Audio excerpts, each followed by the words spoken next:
let me start by asking you where you were born.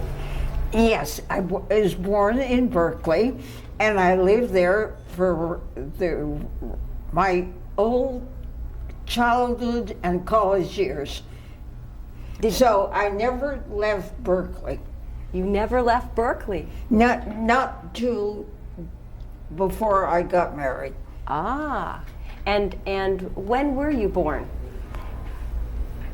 Alta Bates Hospital, in where two of my children were born there too. Oh, good. And tell me a little bit about your parents. My father was a representative of a chemical company and dealt with wholesale goods and that kind of thing. My mother was a very driven and ambitious person. She was absolutely determined that I be successful, end quotes, successful. And she encouraged me to run for office all through school, which I did. And she was kind of indomitable. She insisted I keep 2 paces ahead of everyone, which was kind of demanding on her part. Mm-hmm. Was it rough on you? I guess. Yeah. I guess. Though I enjoyed it at the time, and I thought I was exceptional. And of course, it's pretty hard to beat that notion out of a child's head. So I got it beaten out when I got in college. Oh. Do you have any memories about your grandparents or other relatives? My paternal grandparents were dead, but my maternal grandparents lived on a farm in the Sacramento Valley where we spent vacations when we were little. We rode horses and did the things that people did at the time with farm animals. It was kind of before one of my uncles had what we called a machine, an automobile. And so he would take out for very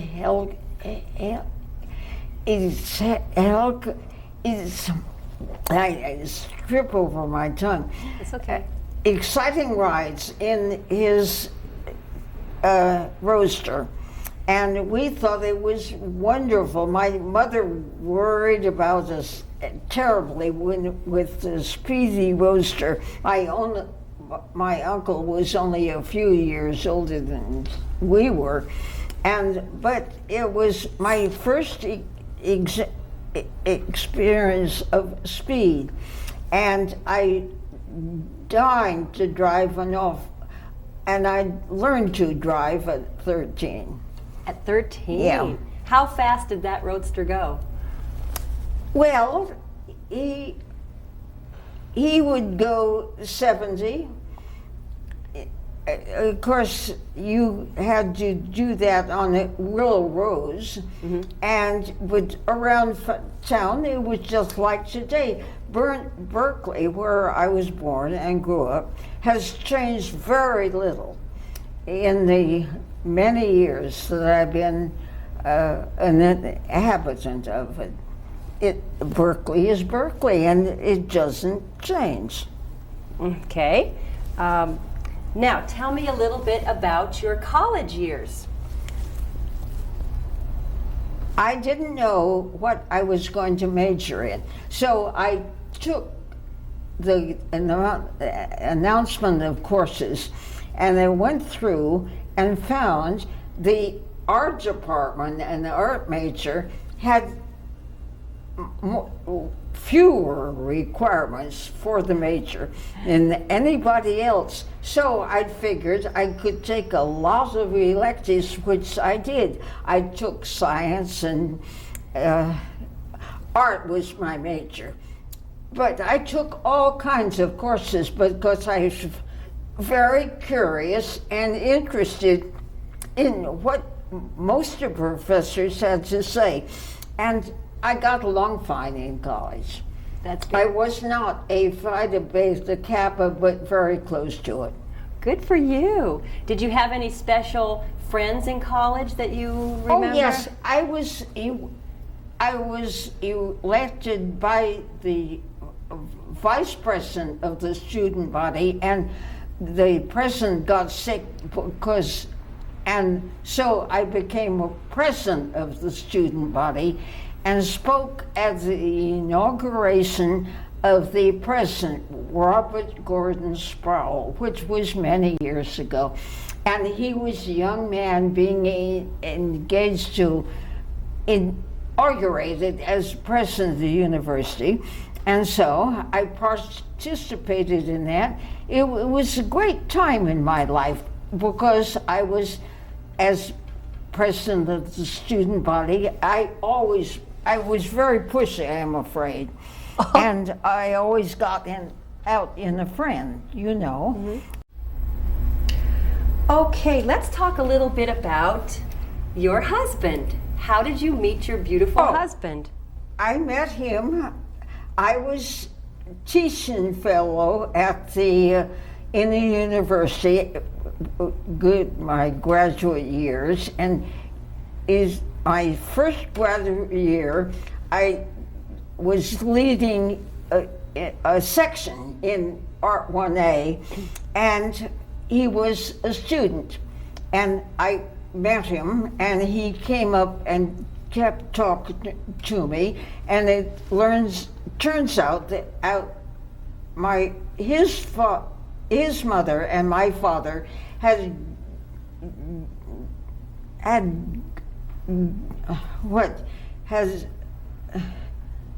attended the same schools as young people.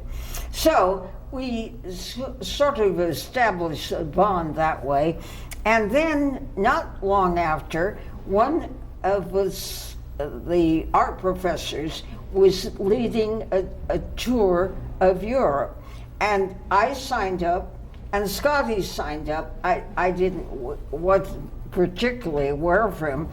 And all of a sudden, the bottom broke out of the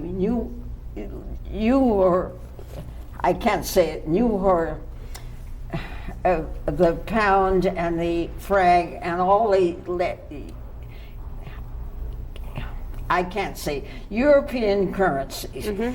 And we suddenly I discovered I couldn't afford to go to Europe, and he discovered the same too. So we went together, and my mother was not quite sure she approved of this, but he was younger, 3 years younger than I was, so nobody would bother with the children like that. And so I was 21 and he was 18, and we took the trip to Europe, and when we got back, about 6 months after that, we got married. My family was anything but pleased, but it was a very successful marriage. We got along just splendid. He liked the same things I do. Eventually he became editor of the San Francisco Chronicle, and I was a co-editor, or did a lot of reporting, and from time to time I would sit in the editor's chair. So we both rather grew up in the newspaper business, and I loved it. I had worked on the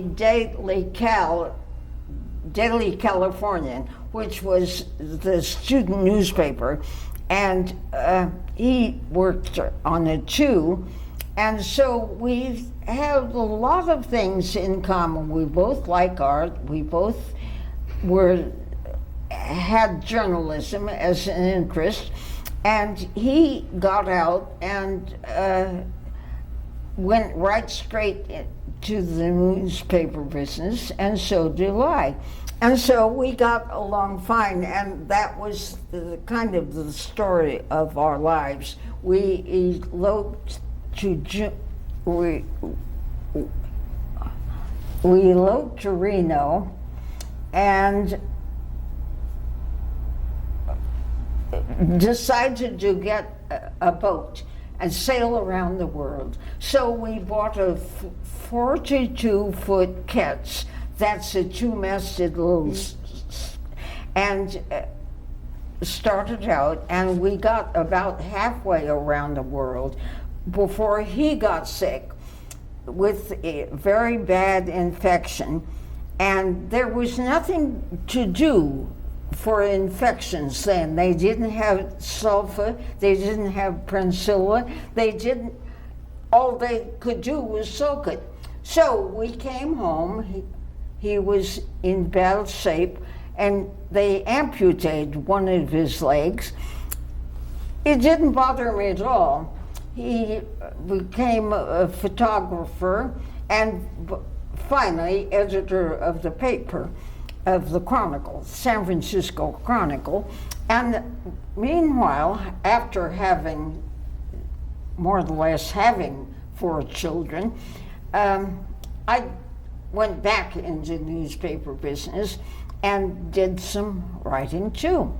And wrote a couple books, and we enjoyed life. We did a lot of things we liked to do together.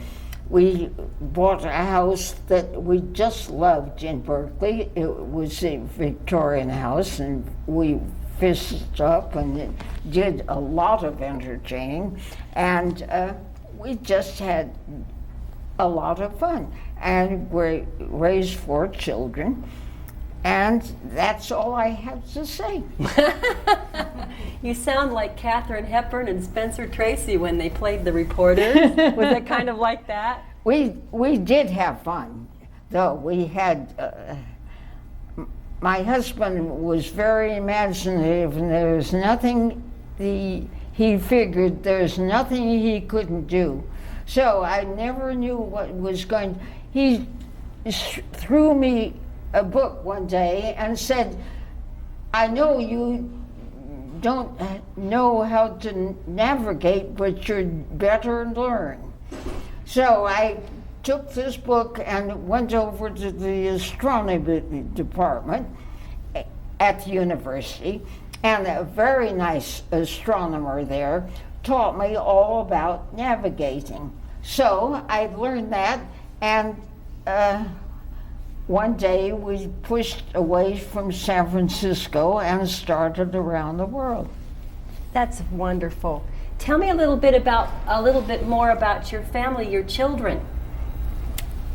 We have, when we got back from our wanderings, which was about 5 years after we started, we decided to start a family and had 4 children.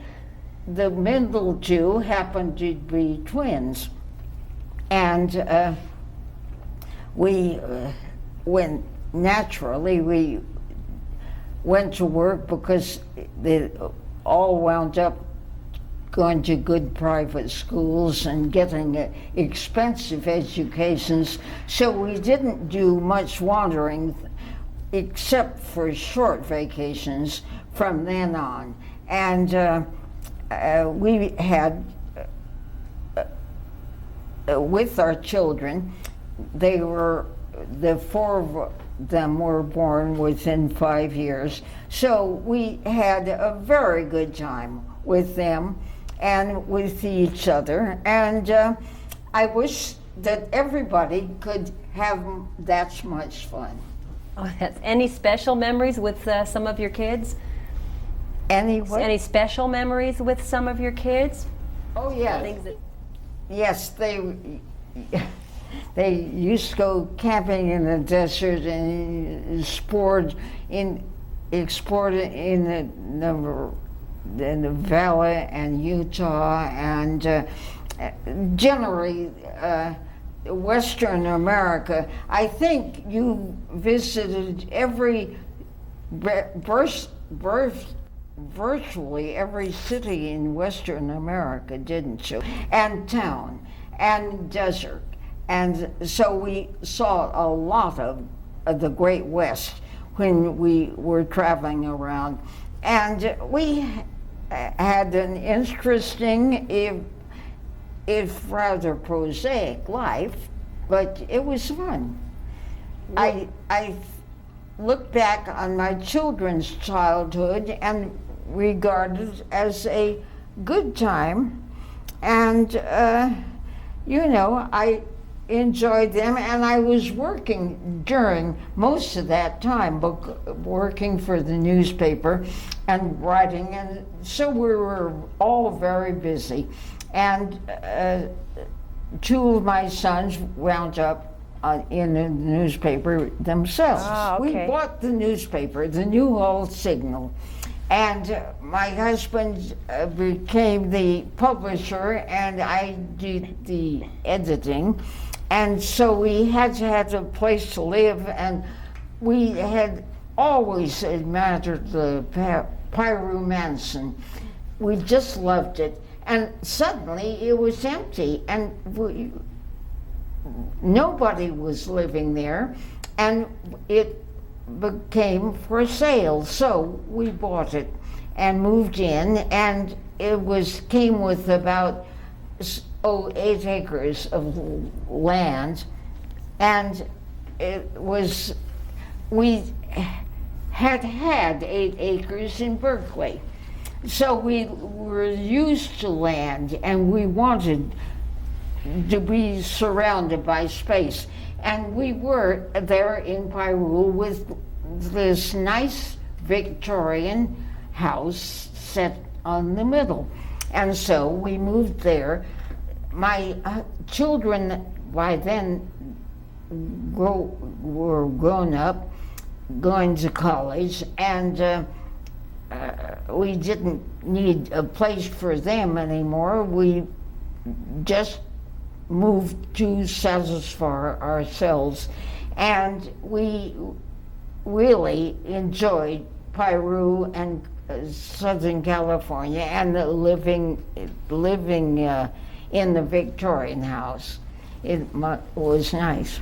Those days at Lake Tahoe and the Echo Lake, which is near Lake Tahoe, and those were outstanding. Then I also remember my struggles to be elected vice president of the municipality at Cal, which I was.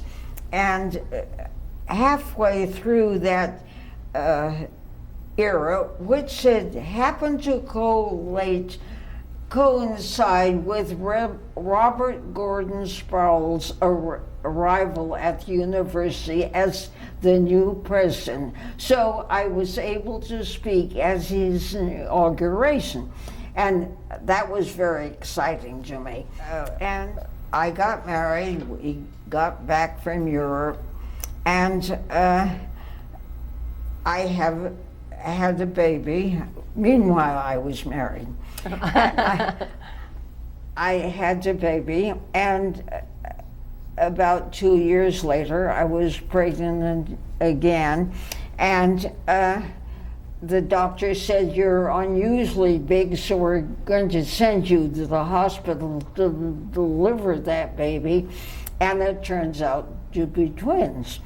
And they didn't x-ray. He didn't see any reason. I had the big baby, that was all he turned out to be 2 of them. And then about not quite 3 years later, I had another child. So we, as a family, we had a good deal of fun. All our children were close together. My husband took the boys camping a lot, and we had a very nice time as a family. At least I enjoyed it. I don't know whether they did or not, but it was a very memorable time for me. And my husband had been a photographer on the San Francisco Chronicle, and so we have a very thorough record of those years of camping out and doing that, you know, raising children and doing that kind of stuff. And I went back to work for a brief time, taught journalism, and was on the staff of the San Francisco Chronicle, and until I finally gave up and retired at the age of 70 or something. And we saw this house down here, which we loved, this Victorian house in Piru, and decided to buy it. My husband's family owns a lot of land around here, and has since very early days. And so we had visited here a lot of family. And so this house that really intrigued us, and it was not on family land, it was something we could acquire for ourselves, which we did. The house, it had been built in the 1880s, and in 1981, it built down about 100 years after it was built, and it burned right to the ground. We came home from San Francisco and found that ablaze. And it really burned right to the ground, which leaving only a pyramid of ashes and char wood. That was all was left. So luckily we had a lot of insurance, and so we had the thing built, copied exactly, and rebuilt. And that was a major event in Piru. Oh my goodness, that must have been something, coming back from San Francisco and there's your house burning down. Yeah, it was extraordinary. You know. And so you lost a lot of things in that fire too. Oh yes, we lost a lot of furniture, all the furniture. We lost everything, but as I said, we were well insured. My husband's excellent shopper. He toured all the antique stores. He went around and around and around looking for Victorian furniture and finding it. So we built it, and we started with a new life in our new house. That's wonderful. The story of the Newhall Land and Farming Company is they wanted a history done, and my husband was on the board of directors of Newhall Land, and I had been interested in, because there's an interesting story there about the pioneers, how they got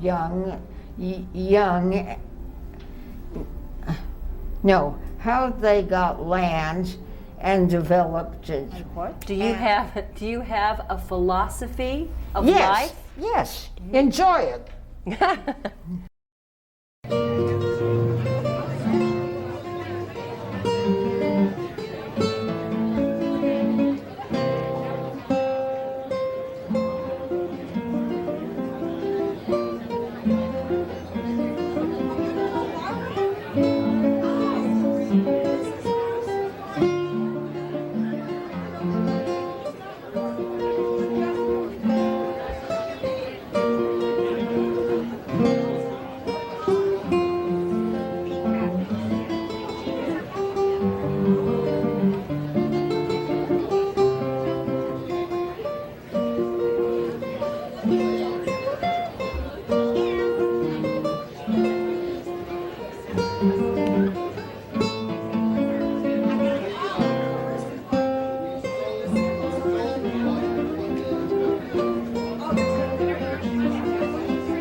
My name is Lindsay Newhall, and I am Ruth's granddaughter by her son Tony Newhall.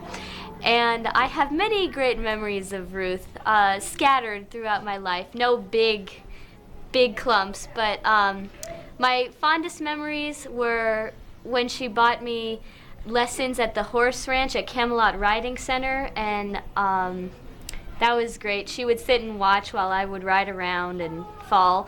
And then I really like when the whole family, plus her, except for my mom, went to the lake bed, and we stayed at the Lovelock Inn, and we drove around, and she kind of watched all of us, pick arrowheads, and she wandered around too. That was a lot of fun. I was about 10 then. Also, I really liked when she chaperoned myself and my cousin Christy Newhall when we went to Washington, D.C. with the school right after I got out of 5th grade. Now I'm a senior in high school. And that was a lot of fun because, even though she didn't really know anybody, she, made a lot of friends there and had conversations. And she's a cool grandmother. And she never minded when we had major pillow fights in the captain room at the mansion. And we knocked over a really big picture and broke the frame. But she didn't care. Well, many of my memories have been centered around the mansion and going and visiting Ruth there. I have a lot of memories of my time at the mansion, just kind of wandering around, and Ruth would be sitting in the house. She would never bother me. That's what I loved about it. I could just wander, at my own free will. She had tasted the town a lot, and that was great because I could go into the mansion and, nobody would challenge me.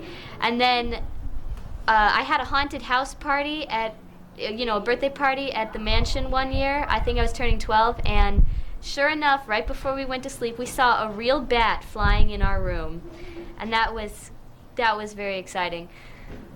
She let me do a treasure hunt with my friends at her house a few times, and we got really cool Power Ranger puzzles at the end. It was great. I don't know, the mansion and she kind of coexist. I can't picture either without the other. I'm David Newhall, one of Ruth's grandchildren. This is my sister Cindy Wyant. We're Ruth's grandchildren through her son Skip. This is my daughter Samantha. Can you say hi, Ruth? Hi. This is my boy Alexander. Hi, Ruth. This is my son Christopher. Hi, Ruth.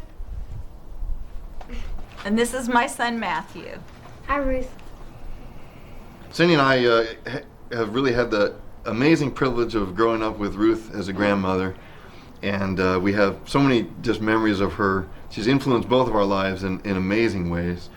One of the memories that I have is we took, when I was 12 years old and Ruth and Cindy was 9 years old, we took a trip to Hawaii with just Ruth, the three of us.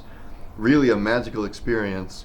And one thing that stands out in my mind that I've always remembered is sitting on the beach in Oahu, on Waikiki Beach. And Ruth was a smoker back then. She had smoked for like 30 years. And 3-pack-a-day habit. And me, just being an innocent little kid, was sitting on the sand, and I looked at Ruth and said, "Boy, it sure is a shame." And she said, "What?" I said, "Well, it's a shame that you won't live to see me grow up." And I had just seen something on the television about the dangers of smoking, so this was foremost in my mind. It wasn't really designed to get her to do anything, but I guess the innocence of a child saying something like this really did have an effect. And she immediately took the cigarette out of her mouth and just put it out in the sand and said, "That's it." And she never smoked another cigarette That's right. the rest of her life after that. She always kept the cigarettes with her too, so that she would intentionally always have to use her willpower to avoid smoking. And I was always very impressed with that. That had a big, watching her do that had a big effect on me. One of my favorite memories of Ruth is also from Hawaii, our trip to Hawaii. I remember I was 9 years old at the time, and my mom had forbidden me to wear a bikini at that time. And we went to Hawaii, and I remember Ruth, the first thing we did when we got there was buy this outrageous bikini.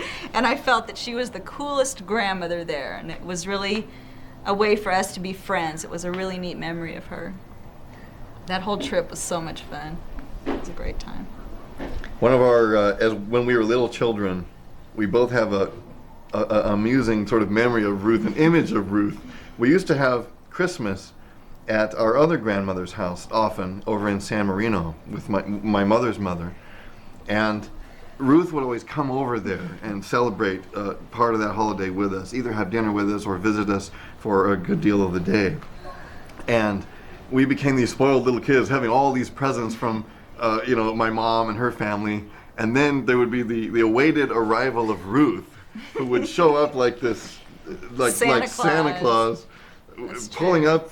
Sometimes she would pull up in her old ranchero, and she would have these enormous, just obscenely large bags of presents, and she would have 2 or 3 of them. She would come dragging this thing across the lawn, this huge bag of presents, arriving at the door just like Santa Claus. And she'd even say ho ho ho and the whole thing, and then have to go. One bag was already ridiculous enough, but having to go back out to get more was always amazing to us. So Ruth had this sort of magical image about her to us for our whole lives, and never lost that, even as we became adults. And just Ruth's enthusiasm for life, and how one word from her can inspire so much. And I just remember growing up, when she was happy with something, she would exclaim, "Well!" And it was so full of love and enthusiasm, and we would really live to get those wells from her. Those wells were really classic things to get, yeah. She was so much fun.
Everybody knows, Ruth, that today you're celebrating your which birthday? 90th birthday. She was born 90 years ago in 1910, which predates all of us. And she was probably the oldest one at the party today. I bet I was. Yeah. Uh-huh. And I don't feel like it. but it's been a rewarding and enjoyable day to spend it here in Cinema Park in Valencia on this Sunday. That's a commercial. Ruth has spent years as an editor in the local newspaper, or first for the San Francisco Chronicle and also for the Newhall Signal. And that's why she's so sensitive to any commercial mention in editorial content. Memories about your mother? So we're excited to be here today to share her 90th birthday with her. Tell us a couple of nice memories about your mom. Well, I guess the nicest memory, of course, that anybody should say is she's my mother.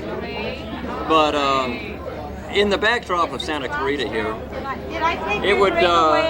she is known for being a very loving, giving, kind, and generous person. It's built up this legend. And I think a lot of that was shown by how many people from all walks of life came out to honor her today. Always willing to help out, the Boys Club say, and hosted for years and years what they called the Taste of the Town, I beg your pardon, at the Piru Mansion where she used to live. And always, if ever there's anything people can say about Ruth, is she's a very loving, giving, generous person. This is our son. His name is Cade Francis Culhane, and we're out here. And today is actually his 4-month birthday, July 2nd. And I think that Ruth and I are his favorite walkers. We love to go walk with Ruth, and it gets her out, gets good exercise, and he gets to see the world. And we're just really happy to be here celebrating her 90th birthday. And do you have any memories of your grandmother that you'd like to share, some fun stories? I really enjoy the times that we get to go walk together on the Paseo, and she always tells me about the time that she realized she was having twins, and how she didn't know until she actually was having them that they said, oh, there's one more. And she said, oh, sometimes I wish we'd have twins, but thank God we didn't. We just have one now. And she always says that she thought children should always be born in litters because it made it easier. Ruth is a wonderful lady. She let my wife Beth and I get married at her house, and she's been a valuable part of our lives. As far as stories, she came over and helped us paint the house when we bought it. She painted the patio out back, and she's just been really important to us, and she's special, and we love her. That's nice. Anything else you want to share? She absolutely loves our baby, and we enjoy bringing her over, and I'm just delighted to be a part of her life. I always remember wonderful times for Christmas and holidays at the mansion, and we really would just look forward to being able to go to the mansion and just spending time with family. And she just is such a wonderful person and so intelligent and has a wonderful memory of history and things that have happened. And so. Especially family history. When I first met Jana, one of the first times I was out here, she brought me to the mansion to meet Ruth, and it was just a wonderful time. She was so nice and hospitable, and she welcomed me as if I was a member of the family already. That was really wonderful, and Jana has so many fond memories of being with Ruth, so that's really great. How long have you been married? Only a year. At the mansion we were married. So.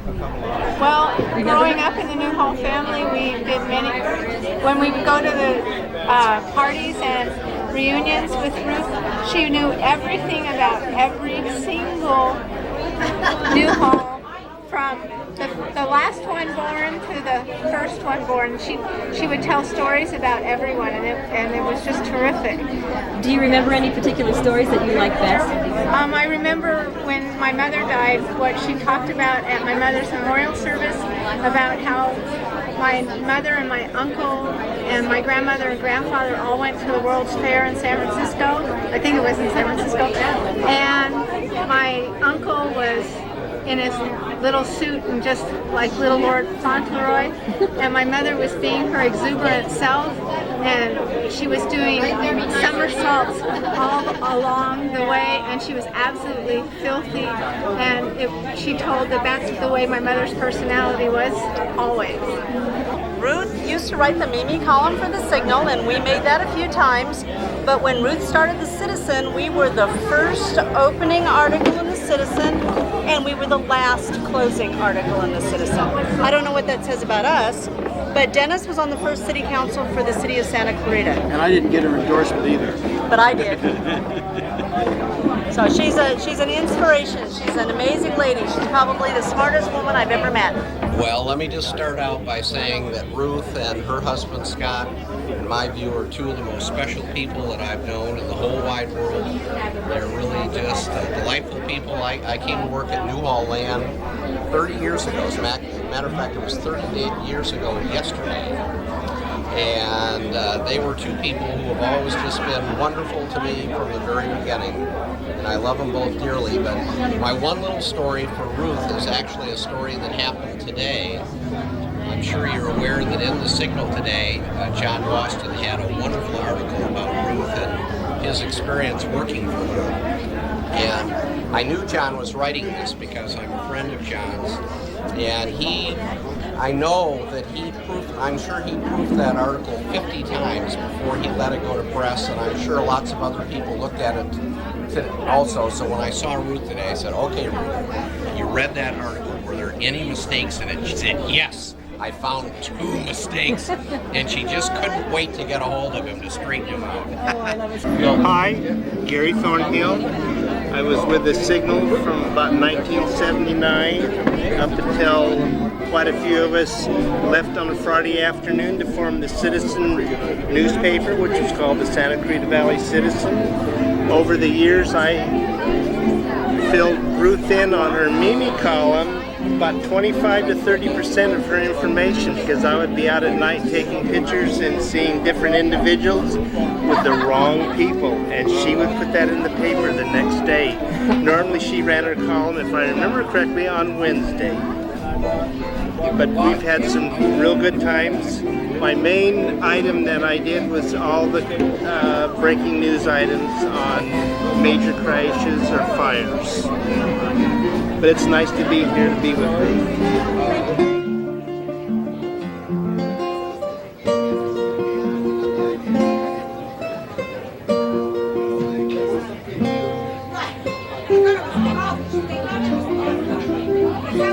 Oh, she's a delightful lady. As I was signing her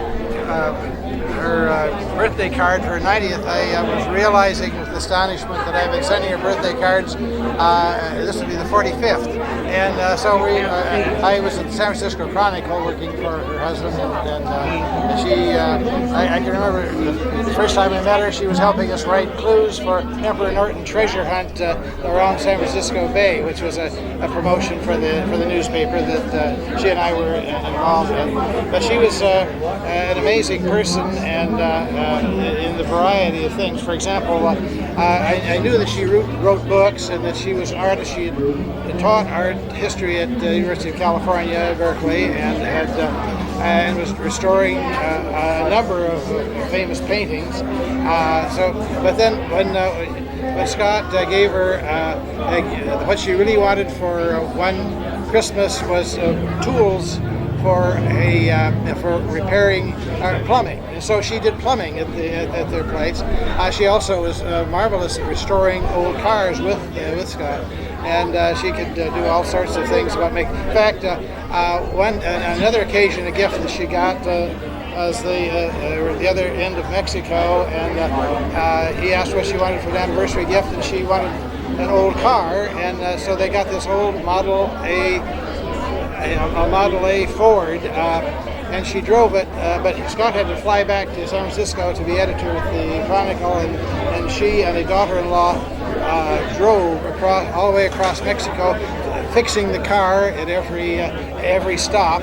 And so she's a woman of astonishing talent. She twice redesigned the mansion in Piru and pursued that. And so and then of course as an editor of new publications here in the area. So I'm always interested to see what she's going to do next. She's a woman of many surprises. Yeah, absolutely. I'm thinking on sending birthday cards for the next 45 years as well. Hear, hear. I met John the first time I saw him. I thought, oh, what a good-looking man. I really liked him. And we went out for a while, and I thought, I really do like this man a lot. But I wasn't sure that it was going to work both ways. And I finally met John's mother, Ruth, and I thought, this is terrific. I really like this woman. And I admired her so much. She was the kind of person I wanted to be. And I thought, I think I've got it nailed because I want to be like Ruth. And sooner or later, he's going to notice that he's going out with a woman who is a journalist and a career woman and yet hopefully a good wife and mother. And sure enough, he did.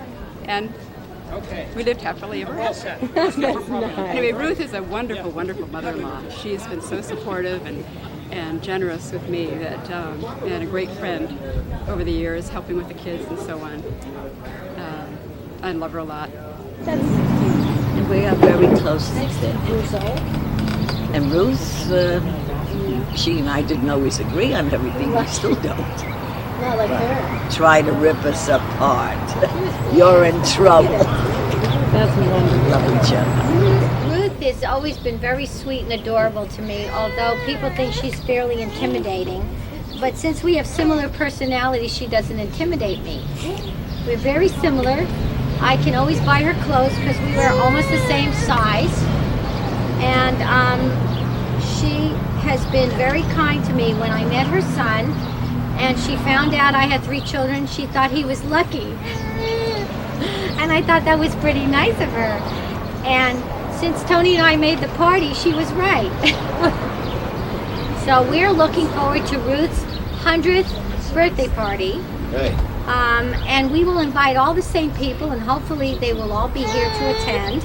And when Kate comes to her birthday party, he will be 10 years old and 4 months. Happy birthday, Ruth. There you go. Say happy birthday. We'll see you when you get to be 100, Ruth.